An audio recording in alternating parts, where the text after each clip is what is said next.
아주 풍성한 잔치가 되었던 것 같습니다. 앞으로는 산을 못 오르시는 분들을 위해 평지를 많이 걷는 일을 준비해서 더 많이 참여하실 수 있도록 준비해 보도록 하겠습니다. 오늘은 주연절 후 8번째 주일입니다. 주연절 기억나시나요? 기억 안 나시죠? 주연절. 예수님께서 이제 본격적으로 공생애를 시작하심을 나타내신 그 날인데 그 주일이 지난 지 8번째 주일이고, 그리고 동시에 산상변모주일로 우리가 지킵니다. 산상변모주일이라고. 그래서 오늘 변화산 사건이라고 제가 그 제목을 넣었는데, 이 산에서 변화되신, 산상에서 변화되신 사건, 그것을 기념하는, 그것을 기억하는 주일이라고 할 수 있습니다.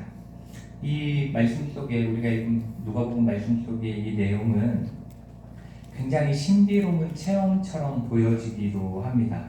그렇지만 이 사건은 예수님의 십자가의 길과 그로 인해 얻어지게 되는 영광에 대해서 잘 요약해 놓은 말씀이다라고도 볼 수 있습니다. 그래서 저는 오늘 이 말씀을 우리가 같이 한 절 한 절 좀 읽어가면서 그 의미를 함께 알아봤으면 합니다. 먼저 우리가 28절 말씀부터 한번 보시도록 하겠습니다. 28절 말씀 함께 읽겠습니다. 이 말씀을 하신 후 8일쯤 되어 예수께서 베드로와 요한과 야고보를 데리고 기도하시러 산에 올라가사. 아멘. 네, 오늘 말씀은 이 말씀을 하신 후라는 말로 시작하고 있죠. 그런데 이러한 그 접속되는 말들이 있고 이러한 표현이 있다는 건 이 말씀이라는 것이 무언가 좀 뒤에 나오는 오늘의 내용과 연결되어지는 부분이 있다는 걸 알려주는 거예요. 이 말씀을 하신 후에 이 일이 있었다라고 이야기하는 거죠. 그러면 우리가 이 앞에 이 말씀이 무엇인가에 대해서 좀 알아봐야 되는데, 우리가 18절부터의 말씀을 보시면 예수님께서 제자들에게 이것을 물으십니다. 무리가 나를 누구라 하느냐? 사람들이 많이 자기를 이렇게 따라오고는 있는데 그 사람들이 도대체 나를 무엇라 믿으며 따라오고 있는 것이냐? 이렇게 물으시는데, 그때의 대답을 제자들에게 대답합니다. 세례요한이라고도 하고, 더러는 엘리야라고도 하고, 더러는 옛 선지자 중에 한 사람이 살아났다고도 합니다. 이렇게 답을 합니다. 그때 예수님께서 이렇게 제자들을 향해 물으십니다. 그렇다면 너희는 나를 누구라고 하느냐? 그렇죠? 그렇게 물으실 때에 베드로가 아주 위대한 고백, 그 위대한 고백인 하나님은 그리스도, 하나님의 그리스도신이다 라고 이렇게 고백을 합니다.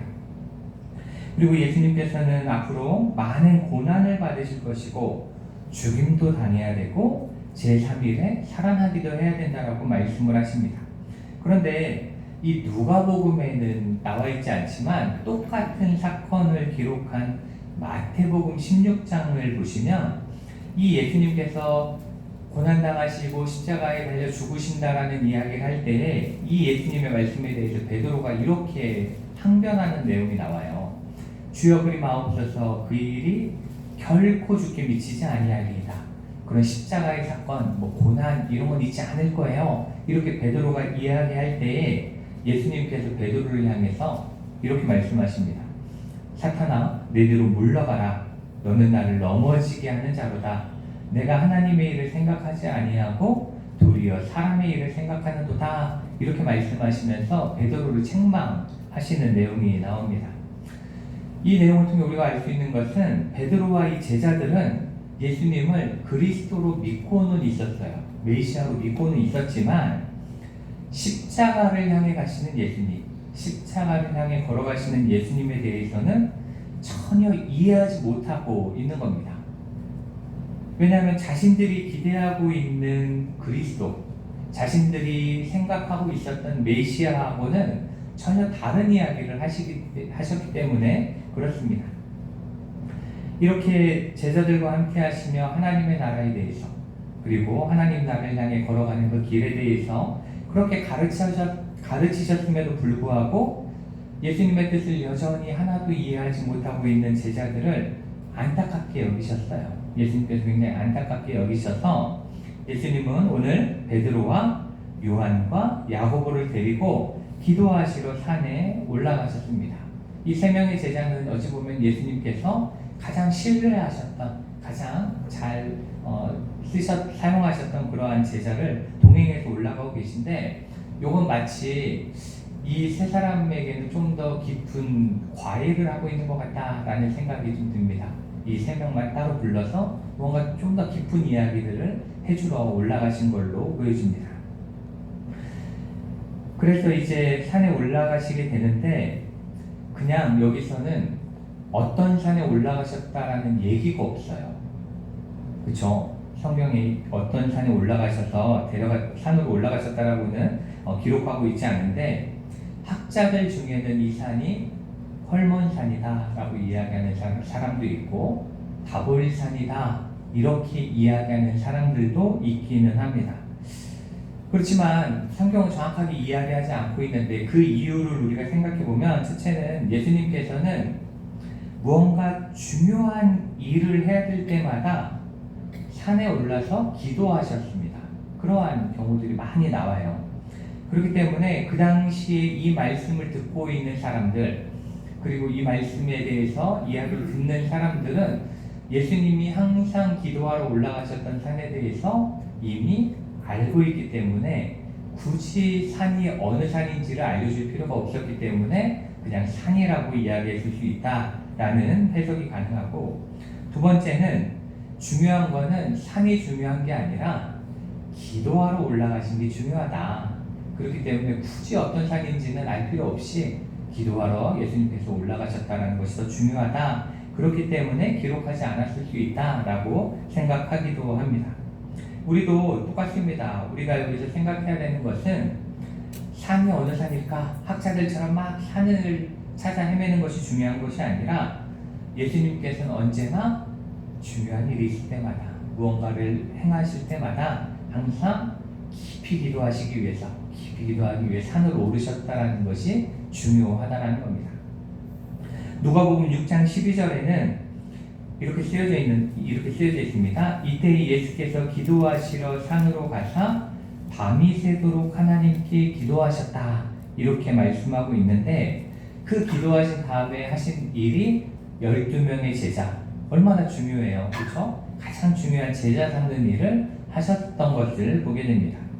또한 마가복음 14장에는 또 한 번 베드로와 야고보와 요한을 데리고 언덕에 오르십니다. 겟세마네에 오르시죠. 겟세마네에 오르셔서 밤이 새도록 눈물로 기도하시고, 그 다음에 골고다 언덕을 향해 걸어가신 것을 우리가 알 수 있습니다. 이렇게 예수님은 하나님이심에도 불구하고 항상 겸손히 그리고 간절히 기도하신 모습을 우리에게 보여주셨습니다. 이렇게 예수님께서도 항상 모든 일, 무슨 일을 하든지 그 일을 하기 전에 산에 오르신 건 뭐예요? 더 깊이 기도하기 위해, 또 홀로 하나님을 만나기 위해 가는 거잖아요. 그렇게 기도하셨는데, 우리는 어떠해야 되는가를 한번 생각해 보게 됩니다. 우리도 언제나 이 예수님의 모습을 닮아서 우리의 삶 속에 무언가 우리가 행동을 하기 전에 기도가 우선하는 삶을 살아가는 여러분 되시기를 축복합니다. 그리고 29절의 말씀을 우리가 또 함께 읽도록 하겠습니다. 기도하실 때에 용모가 변화되고 그 옷이 휘어져 광채가 나더라. 아멘. 이렇게 예수님께서 기도하실 때에 용모가 변화되었다라고 되어져 있는데, 이것을 그대로 원어 그대로 해석하면 그 얼굴의 외형이 바뀌어졌다, 이렇게 표현을 하고 있습니다. 이것은 아마도 하나님의 모습이, 하나님의 영광이 그 얼굴에 비추어졌기 때문에 그렇게 하나님의 형상으로 보여졌다라고도 볼 수 있습니다. 이 출애굽기 34장 29절로 30절 말씀을 보시면, 모세가 그 증거의 두 판을 모세의 손에 들고 시내산에서 내려오니, 그 산에서 내려올 때에 모세는 자기가 여호와와 말하였으므로 말미암아 얼굴 피부에 광채가 나나 깨닫지 못하였더라. 아론과 온 이스라엘 자손이 모세를 볼 때에 모세의 얼굴 피부에 광채가 남을 보고 그에게 가까이 하기를 두려워하더니, 이렇게 기록이 되어져 있습니다. 즉 하나님의 영광이 임하면 그 얼굴이 변화되는 거예요. 변화되게 되죠. 그래서 스데반도 잡혀서 돌에 맞아 죽어가면서도 그에게 하나님의 영광이 임하니까 그 얼굴이 무엇처럼 보였다고 성경이 이야기해요? 천사처럼 보였다. 죽어감에도 불구하고 천사처럼 보였다. 이렇게 하는데 그런 것처럼 하나님의 영광이 임한 사람은 다른 사람이 볼 때 얼굴에 은혜가 넘치는 겁니다. 그렇기 때문에 우리 성도님들을 제가 볼 때마다 얼굴이 항상 좋아 보여요. 밝아 보이고 은혜가 넘치시는 줄 믿습니다. 네, 그리고 그렇게 외모가 변하고 그 옷이 휘어져 광채가 났다 이렇게 표현하고 있는데 여기서 광채가 났다라는 것은 번개처럼 빛났다라는 겁니다. 번개가 팍 칠 때 빛나듯이 너무나 환하게 빛난다라는 거죠. 주로 성경에서 이 단어가 쓰여질 때는 하나님의 영광이 주변을 향해 확 비추어질 때, 하나님의 영광이 비추어질 때 이 단어를 쓰게 됩니다. 지금 예수님께서 기도하실 그때에 그 기도하는 그 자리에 하나님의 영광이 강하게 임하고 하나님의 영광의 빛이 비추어졌다는 것을 알려주고 있는 것이고, 마치 하나님이 다스리시는 천국과 같은 곳으로 그 자리가 변화되었다. 천국과 같은 모습을 하고 있었다라고도 이해할 수 있습니다. 이 말씀에서 우리는 우리 본문 바로 앞에 있는 27절의 말씀을 이해할 수 있는 답을 좀 얻을 수가 있습니다. 우리 그 27절 한번 보시겠어요? 27절에 보시면 내가 참으로 너희에게 이르노니 여기 서 있는 사람 중에 죽기 전에 하나님의 나라를 볼 자들도 있느니라 이렇게 말씀하고 있어요. 근데 이 말씀이 되게 해석하기가 어려운 이유가 뭐냐면 이 27절 말씀만 읽어보시면 마치 예수님 시대에 그쵸? 그 시대에 그 자리에 있던 사람들이 죽기 전에 하나님의 나라가 임할 것 같은 느낌을 줘요. 그쵸? 하나님의 나라에 볼 자가 있을 거다라고 말했기 때문에 그 사람들이 다 나이 들어 죽기 전에 분명히 하나님의 나라가 임할 것처럼 보여지지만 문제는 지금까지도 예수님이 다시 오지 않으시고 계시기 때문에 이 말을 어떻게 이해해야 될까에 대해서 많은 고민이 있었습니다. 그렇지만 오늘 말씀 속 이 산 위의 모습, 하나님의 영광이 놀랍게 임하고 환하게 비치면서 마치 하나님 나라와 같은 장소로 변화되어지는 그 모습을 통해서 베드로와 요한과 야고보가 이 하나님의 나라를 보게 되었다라고 이해할 수 있는 것입니다. 그렇기 때문에 27절에서 이야기하는 것은 이 다음에 바로 하나님의 나라를 보는 베드로와 요한과 야고보가 있다는 것을 연결지어서 이해할 수 있는 말씀입니다. 이제 30절 말씀으로 함께 한번 읽어보도록 하겠습니다. 문득 두 사람이 예수와 함께 말하니 이는 모세와 엘리야라 이렇게 쓰여져 있는데 그 자리에서 천국과 같은 곳 하나님의 영광이 임하는 그 자리에 두 명의 사람이 더 나타나는데 바로 모세와 엘리야가 나타납니다. 여기서 이제 우리는 한번 궁금증을 가질 수 있죠. 왜 하필 모세와 엘리야일까? 모세와 엘리야와 예수님이 대화하고 있을까? 그 부분을 생각해 볼 수 있는데 그 이유는 한 세 가지 정도로 우리가 한번 생각해 볼 수 있습니다. 첫 번째는 이 모세와 엘리야 둘 다 어떻게 죽었는지 죽음 이유가 어떠한지를 잘 알지 못해요. 성경에 그거에 대해 잘 쓰여져 있지 않습니다. 신명기 34장 5절과 6절을 읽어보면 제가 읽어드릴게요. 이에 여호와의 종 모세가 여호와의 말씀대로 모압 땅에서 죽어 벳보을 맞은편 모압 땅에 있는 골짜기에 장사되었고, 여기까지는 그냥 죽음에 대한 이야기예요. 장사된 이야기죠. 근데 그 뒤에 뭐라고 쓰여져 있냐면 오늘까지 그의 묻힌 곳을 아는 자가 없느니라 이렇게 이어져 있어요. 그러니까 이게 되게 신비한 표현으로 그냥 끝이 나는 거예요. 그 죽음에 대해서. 그리고 엘리야에 대해서는 열왕기하 2장 11절에 이렇게 말씀합니다. 두 사람이 길을 가며 말하더니 불수레와 불말들이 두 사람을 갈라놓고 엘리야가 회오리 바람으로 하늘로 올라가더라. 이렇게 말씀하고 있습니다. 그 후에 엘리사의 제자들이 그 시체를 찾으러 가려고 그래요. 근데 가도 찾지 못하게 되는 거죠. 그런 것처럼 이 모세와 엘리야의 죽음은 정확하게 알려진 것이 없습니다. 그리고 예수님도 죽으셨지만 부활하셨고 승천하시게 되죠. 그렇게 한 가지를 생각해 볼 수 있고, 두 번째는 모세하면 무엇을 대표하는 사람이냐면 율법을 대표하는 사람입니다. 그렇죠? 모세오경, 율법사라 불리는 창세기, 출애굽기, 레위기, 민수기, 신명기를 쓴 사람이 모세. 그렇죠? 하나님께서 누굴 통해 율법을 알려주셨어요? 모세를 통해. 그렇죠? 율법을 대표하는 사람이에요. 그리고 엘리야는 예언자를 대표하는 사람입니다. 그렇죠? 예언자를 대표하는 사람이에요. 그러니까 이것을 통해서 모세는 율법을 통해서 예수님의 말씀을 예표했고, 엘리야는 예언을 통해 예수님의 오심을 예언하는 이런 율법과 예언의 대표자라고 이해할 수가 있습니다. 요 세 번째는 모세는 이스라엘 민족의 시작을 의미합니다. 시작을 의미하고, 엘리야는 이스라엘의 마지막을 의미합니다. 제가 말씀 한 구절 더 읽어드릴 텐데, 말라기 4장 4절부터 5절까지의 말씀을 보시면, 너희는 내가 호렙에서 온 이스라엘을 위하여 내 종 모세에게 명령한 법, 곧 율례와 법도를 기억하라. 보라, 여호와의 크고 두려운 날이 이르기 전에 내가 선지자 엘리야를 너희에게 보내리니, 이렇게 말씀하고 있어요. 여호와의 크고 두려운 날은 마지막 날입니다. 하나님께서 오셔서 심판하시는 그날인데, 그때 엘리야를 먼저 보내시겠다라고 말씀하고 있거든요. 이렇게 시작과 끝을 이야기합니다.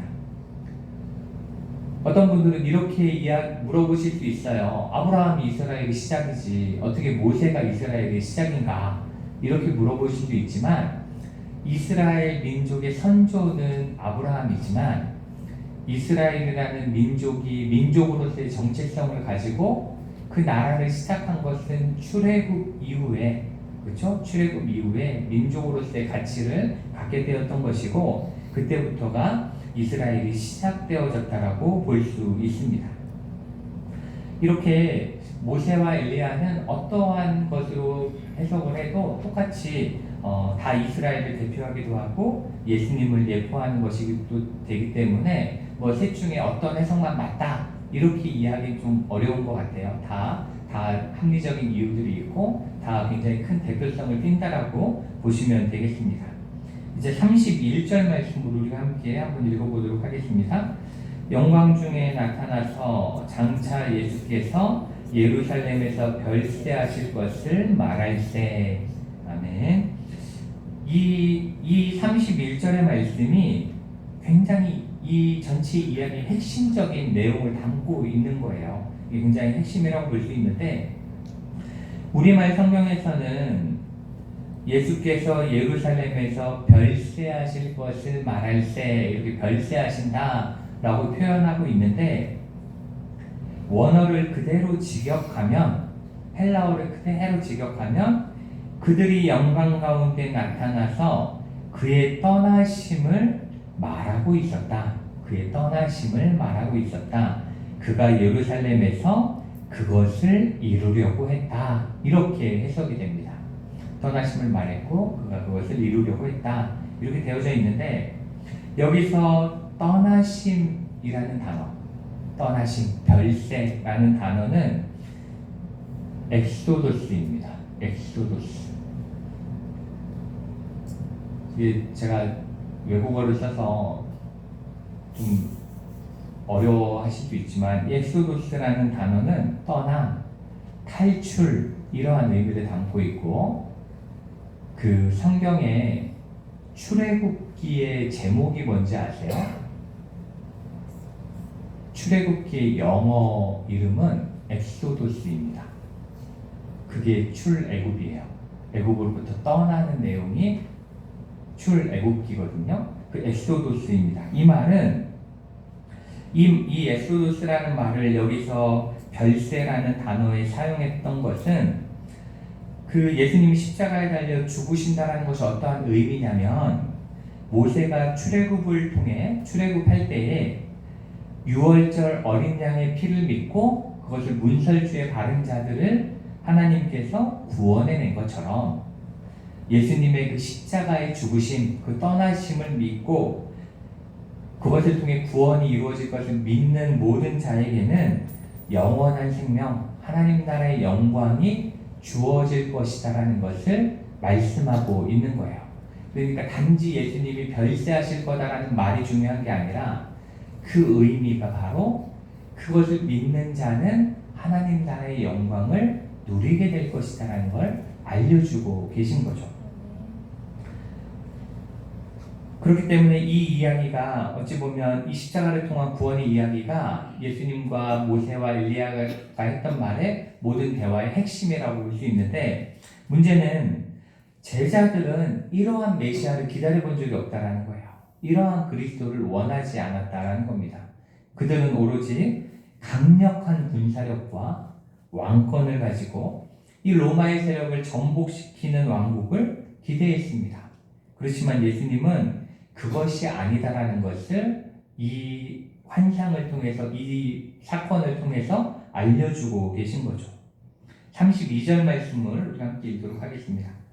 베드로와 및 함께 있는 자들이 깊이 졸다가 온전히 깨어나 예수의 영광과 및 함께 선 두 사람을 보더니, 아멘. 여기서 보시면 이게 정말 핵심이라고 그랬잖아요. 너무 중요한 이야기인데 문제는 이렇게 중요한 이야기가 오가고 막 빛이 번개처럼 임해가지고 너무 환한 가운데에 제자들은 푹 잤다 이렇게 되어져 있어요. 그쵸? 여기 보시면 깊이 졸다가라는 말은 아주 깊이 잠들었다는 이야기거든요. 너무 푹 잔 거예요. 그러다가 갑자기 잠이 확 깼다. 그래서 온전히 깨어나 이렇게 되어져 있는데, 깨어나서 보니까 정작 중요한 이야기는 잠결에 못 듣고 환한 그 영광스러운 모습만 보게 된 거죠. 그것만 보게 된 거예요. 그렇기 때문에 33절 말씀 우리가 읽어보면 그래서 이러한 일이 나타나게 됩니다. 33절 말씀 한번 함께 읽겠습니다. 두 사람이 떠날 때에 베드로가 예수께 여짜오되 주여 우리가 여기 있는 것이 좋사오니 우리가 초막셋을 짓되 하나는 주를 위하여 하나는 모세를 위하여 하나는 엘리야를 위하여 하사이다 하되 자기가 하는 말을 자기도 알지 못하더라. 아멘. 이렇게 정말 중요한 핵심은 파악하지 못한 채 그 빛나는 영광이 가득 찬 모습만 본 베드로는 그냥 여기 너무 좋아요, 너무 아름답고 너무 행복합니다. 그러니까 여기에 초막 짓고 그냥 계속 삽시다, 내려가지 맙시다, 여기 머뭅시다, 이렇게 이야기를 하고 있는 겁니다. 어찌 보면 그 베드로가 본 놀라운 영광스러운 모습, 그 하늘나라와 같은 아름다운 모습은 어느 때에만 가능한 거예요? 예수님이 십자가의 길을 완성하실 때에만 가능한 건데, 그것은 깨닫지 못하고 그 자리에만 머무르려 하는 베드로의 모습을 보게 됩니다. 이렇게 영적으로 깨어있어야 될 때 깨어있지 못하고 잠자는 사람은 하나님의 말씀을 바르게 이해할 수가 없습니다. 그쵸? 이 베드로도 그 놀라운 하나님의 영광 가운데서도 잤기 때문에 이해하지 못한 거예요.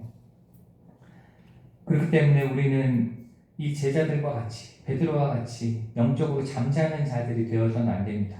밤에는 푹 주무시는 게 굉장히 중요하지만 영적으로는 언제나 깨어있는 모습을 보일 때에만, 영적으로 깨어있을 때에만 우리가 하나님 나라의 일들을 바르게 알고 하나님의 뜻을 바르게 헤아릴 수 있음을 우리가 기억해야 될 줄 믿습니다. 34절의 말씀을 함께 읽도록 하겠습니다. 이 말할 즈음에 구름이 와서 그들을 덮는지라 구름 속으로 들어갈 때에 그들이 무서워하더니. 아멘. 이 구름이 덮이게 되는데, 구름이 덮인다는 말은 하나님의 임재를 상징합니다. 하나님이 임재하셨다는 것을 상징하는데, 출애굽 24장 15절로 16절은 이렇게 말씀합니다.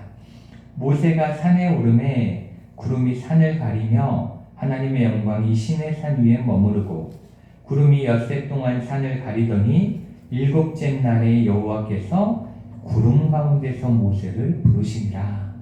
또한 출애굽기 40장 34절로 35절 말씀은 이렇게 말씀합니다. 구름이 회막에 덮이고 여호와의 영광이 성막에 충만함에 모세가 회막에 들어갈 수 없었으니 이는 구름이 회막 위에 덮이고 여호와의 영광이 성막에 충만함이었으며, 이렇게 말씀하시면서 구름이라는 것은 하나님이 임재하시는 상징을 한다라고 볼 수 있습니다. 그렇기 때문에 그냥 오늘 날이 안 좋아서 이 산에 구름이 껴져 있는데 그런 구름뿐 아니라 정말 성막 낮은 곳에도 임하는 걸로 볼 때 하나님이 임재하실 때 구름 가운데 임하신다는 것을 우리가 볼 수가 있습니다.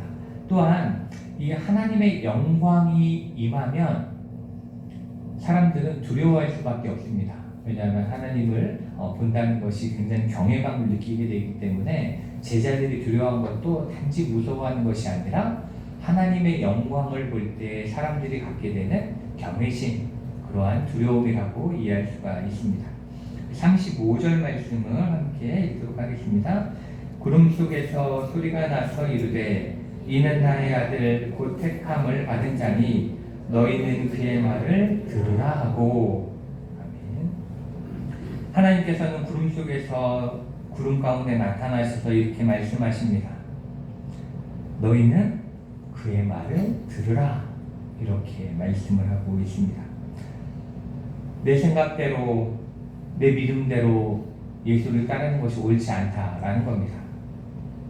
우리가 해야 될 일은 예수님이 하시는 말씀에 귀를 기울이고 예수님이 하시는 말씀을 온전히 믿고 예수님이 하시는 말씀을 온전히 따르는 것, 그것이 진정한 신앙생활이고 하나님께서 원하시는 것이다라는 것을 우리가 분명히 알 수 있습니다. 그리고 또한 그의 말은 이 바로 앞에서 예수님께서 말씀하셨잖아요. 그렇죠? 이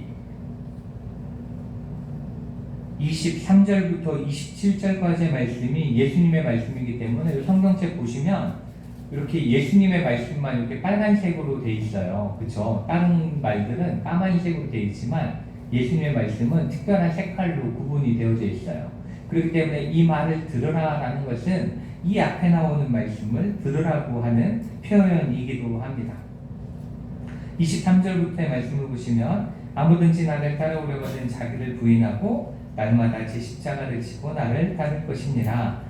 누구든지 제 목숨을 구원하고자 하면 잃을 것이요 누구든지 나를 위하여 제 목숨을 잃으면 구원하리라. 사람이 만일 천하를 얻고도 자기를 잃든지 빼앗기든지 하면 무엇이 유익하리요. 누구든지 나와 내 말을 부끄러워하면 인자도 자기와 아버지와 거룩한 천사들의 영광으로 올 때에 그 사람을 부끄러워하리라. 이렇게 말씀하면서 자기 십자가를 지고 따르는 자가 되라. 그 예수님의 말씀을 들으라. 이렇게 말씀을 하고 있는 거고, 우리가 그 십자가의 길을 자기 십자가를 가지고 지고 걸어갈 때에 그 뒤에는 당장은 힘들어도 그 뒤에는 뭐가 있다는 거예요? 하나님의 놀라운 영광이 함께할 것이다. 하나님의 놀라운 영광이 임할 것이기 때문에 두려워하지 말고 그의 말을 신뢰하며 따르라. 이렇게 말씀을 하고 있는 것입니다. 이렇게 오늘 말씀 속에서 보는 것처럼 예수님께서는 하나님의 영광을 위해, 하나님의 그 놀라운 영광을 위해 어느 길을 걸으십니까? 십자가의 길을 걸으셨습니다. 그래서 우리에게 이 놀라운 하나님 나라의 영광을 미리 보여주셨고 있다라는 걸 알려주셨고, 그리고 우리가 그것을 얻기를 소망하며 이 말씀을 우리에게 말씀하셨습니다. 그렇기 때문에 우리가 이 땅 가운데 살아갈 때에 지금 힘들죠, 지금 어렵죠, 지금 마음이 아프죠, 슬프죠, 안타까운 일들이 있습니다.